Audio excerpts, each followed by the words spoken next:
สบายดีพี่น้องมือนี่ใส่มองปลาซิวนวดพี่น้องเอ้ยอยู่หนองสะแต่ว่าชุมเฮาอยู่บ้านดอกบ้านนากะทำมาหากินตามให้ตามนานี่แหละพี่น้องแต่ว่าได้หลายกะให้พี่น้องเบิ่งพี่น้องได้แล้วทุกคนเลยได้ตัวหนึงตอนนี้กะใส่แล้วก็ถึกได้สองตัวป่ะสองตัว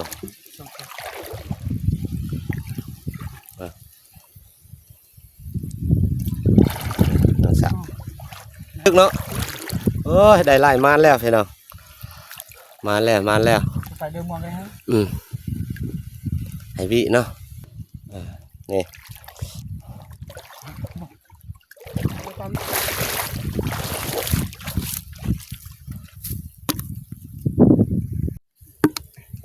ได้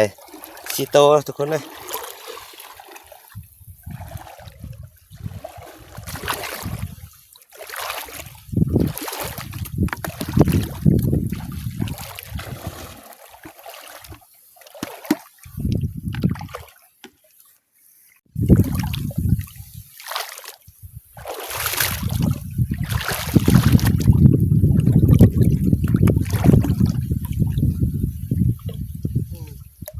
เอาล่ำปุ๊บ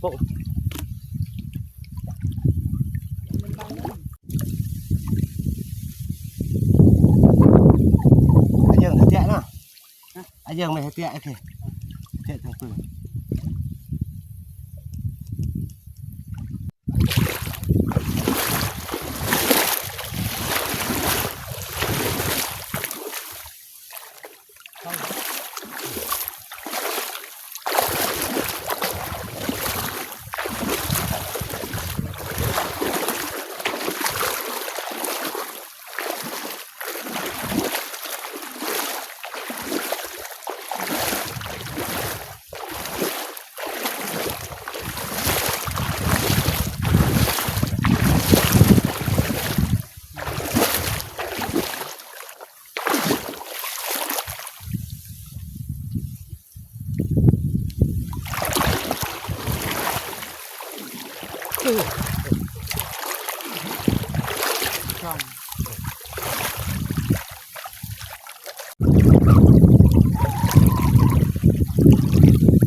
จัด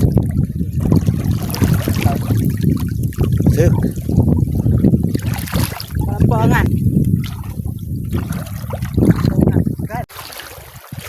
เอาเนี่ย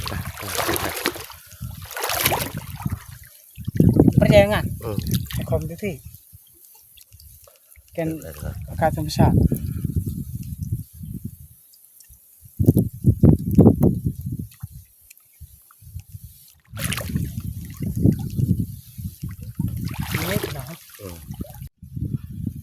เข้าให้ทุกคนเลยทึกอีกทุกคนเลย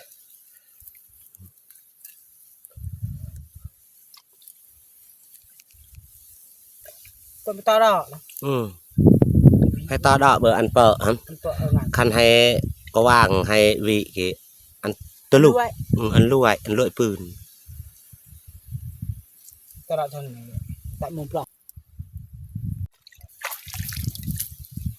เนี่ยมอง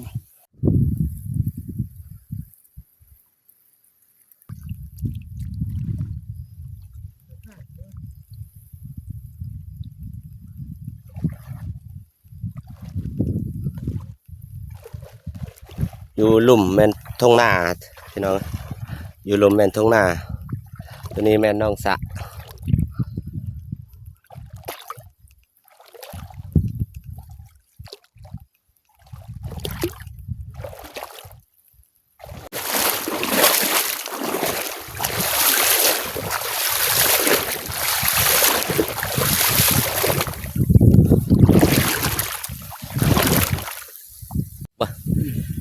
ปลาดุกบ่ใหญ่เนาะบ่ใหญ่ได้น้อยปลาดุก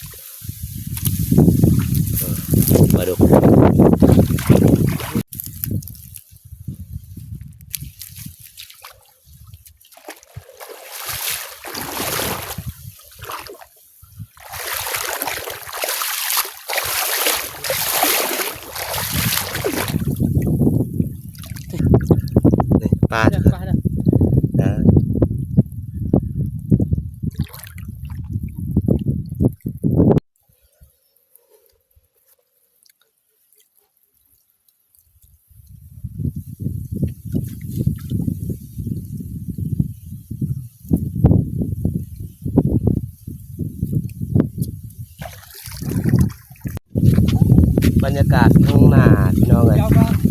แต่ว่าตอนนี้ยังบ่ทันได้ไถกาอยู่แดดแห้ง แปลกใจ ตัวนี้ฮอดยามเดือน6ก็ยังคือเก่านี่เฮ็ดอะไรฝนตก